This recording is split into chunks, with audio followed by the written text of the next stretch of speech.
భారతదేశ సార్వభౌమాధికారాన్ని భారతదేశ శక్తిని ప్రపంచానికి చాటి చెప్పిన వ్యక్తి ప్రధాని నరేంద్ర మోడీ అని జనసేన అధినేత పవన్ కళ్యాణ్ కొనియాడారు. రాజమండ్రి వద్ద వేమగిరిలో ఏర్పాటు చేసిన కూటమి సభలో పవన్ కళ్యాణ్ పాల్గొన్నారు. ఈ సభకు ప్రధాని మోదీ హాజరయ్యారు.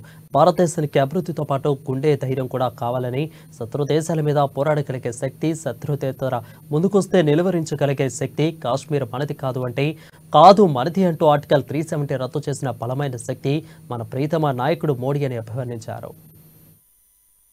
గారి కవిత చదువుతున్నప్పుడు నాకు నరేంద్ర మోదీ గారు గుర్తొస్తారు.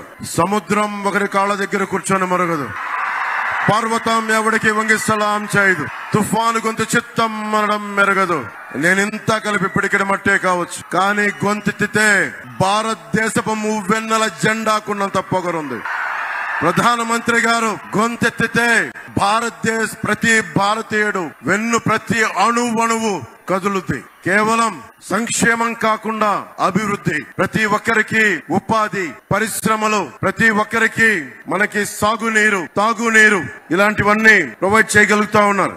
ముఖ్యంగా ప్రధానమంత్రి గారు చేస్తున్న ఈ పథకాలని రాష్ట్ర ప్రభుత్వం ఎలాగా దీనిని వైసీపీ పథకాలుగా చేసుకుంటుందో